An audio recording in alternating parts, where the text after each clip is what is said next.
Сәлем достар, сіздермен бірге айтылмаған құпия каналы маған тіркеліп лайк басуды ұмытпаңыздар. Бүгін үйде жалғыз едім. Әпкем жұмыста, ал мен бөлменің терезесінен тыс дүниеге телміріп отырғанмын. Кенет есік қоңырауы шыр етті. Ашып қарасам, жездем. Сәлем Жанерке, үйде әпкең жоқ қой деймін, деді ол күлімсіреп. Я, жұмысқа кеткен. Кіріңіз, дедім мен де абдырап. Жездем ес қысылып, қымтырылмастан төрге отырды. Қолында шағын пакет. Тәтті-пәтті әкелген сыңайлы. Мынау саған, әпкең айтқан, Жанерке тәттіні жақсы көреді деп, деді ол. Бірақ неге екені белгісіз, бұл сөздерді шынайы емес сияқты көрінді. Теледидар қосулы болды. Екеуміз үндемей отырып жаңалықтарды көрдік. Ара-тұра маған қарап қояды. Бетіне тіке қарай алмаймын. Ішімде әлдене бұзылғандай. Неге келді? Неге әпкеме айтпады? Әлде жай ғана келді ме? Деп ойларымды тия алмадым. Сол күннен бастап бәрі өзгерді. Келесі күндері жездемнің сол келуі есімнен шықпады. Жай ғана қонаққа келгендей түр танытты. Бірақ ішінде бір оғаштық бар еді. Сол күні кешке әпкем жұмыстан шаршап келді. Бүгін не істедің, Жанерке? Деді ол. Үйде болдым, кітап оқыдым, біраз жаңалық көрдім, дедім жай ғана. Жездем жайлы ештеңе айтпадым. Айтқым келгендей болды, бірақ бірдеңе кедергі болды. Мүмкін өзім де сенбей тұрған шығармын. Әлде қорықтым ба? Білмеймін. Бір аптадан кейін жездем тағы келді. Бұл жолы кешкі уақытта. Әпкем үйде жоқ болатын. Тағы да есіктен кіріп, жымиып тұрды. Саған бір кітап әкелдім. Өткенде психология ұнайды деп едің ғой, деді ол. Ол орындыққа отырды. Кітапты ақтарып, ішіндегі белгі қалдырыпты. Қызық бөлімі 157 бетте деп жазып қойыпты ол. Қарап отырсам, ол бөлім эмоциялық жақындық және жасырын қалаулар туралы екен. Бұл жай ғана сәйкестік пе? Әлде тағы да маған берілген бір белгі ме? Адам сенгісі келмеген дүниеге өзі дәлел іздей ме екен? Қолымда кітап. Жездеммен үнсіз отырған сәтте әпкемнен қоңырау түсті. Қатты селк ете қалдым. Не істеп отырсың, Жанерке?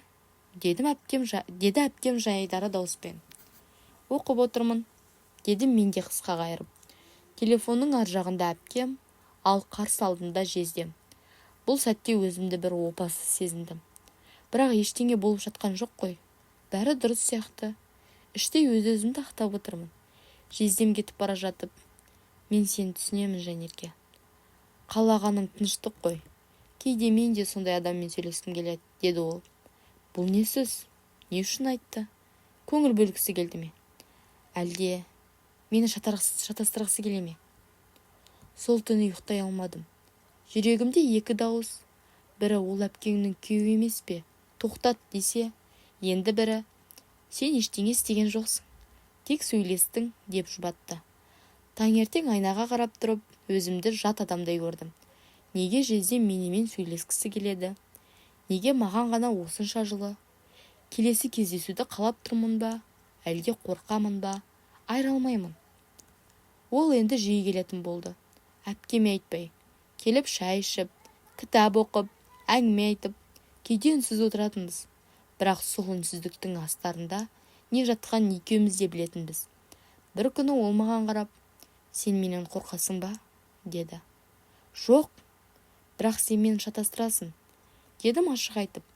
Ол үндемеді, тек маған ұзақ қарады да орнынан тұрып кетті.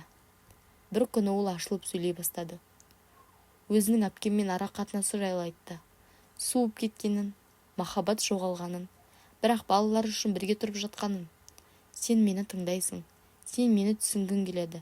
Әпкең ондай емес, деді ол. Мен үндемедім, жаным ашыды. Бірақ білмеймін, жездеме ме, әлде әпкеме ме. Бірақ бұл сезім аяушылық па, әлде басқа нәрсе ме? Оны да түсінбедім. Ол маған жиі хат жазатын болды. Телефоныма ешкімге көрсетпе деген хабарламалар келетін. Оқимын да өшіріп тастаймын. Кейде өзімнен жиіркенемін. Бірақ сол сәттерде оның дауысы, жылы сөзі құлағымда жаңғырып тұрады. Ақталып әлекпін. Бір күні кіреберісте көршіміз Айнагүл апай тоқтатты. Ана кісіні жиі көрем. Келіп кетіп жүрген. Әпкеңнің күйеуі емес пе ол? Деді ол. Жүрегім дір ете қалды. Ештеңе дей алмадым. Үндемей өтіп кеттім. Енді бұл сыр көпке жетуі мүмкін екенін ұқтым. Сол күні әпкем ерте келді. Жездем мен үйде отырғанда есік ашылып кетті. Әпкемнің жүзі өзгеріп сала берді. Сен мұнда не істеп отырсың? Деді ол күйеуіне. Жездем не дерін білмеді. Мен орнымнан тұрып бөлмеме кіріп кеттім. Есіктің ар жағында дауыс естіле бастады. Сол түн үлкен ұрыспен өтті. Мен естіген жоқпын, бірақ екеуі көп сөйлесіпті. Таңертең әпкем үндемей жұмысқа кетті. Жездем сол күні келмеді. Келесі апталарда да көрінбеді. Бір күні әпкеммен отырып ашық сөйлестік. Ол менің көзіме тік қарап, маған шынын айт. Сендердің араларында не болды, деді ол. Ештеңе, тек сөйлестік. Ол маған көп келді, көп хабарлама жазды. Бірақ мен ешқашан бұзықойда болмадым, дедім.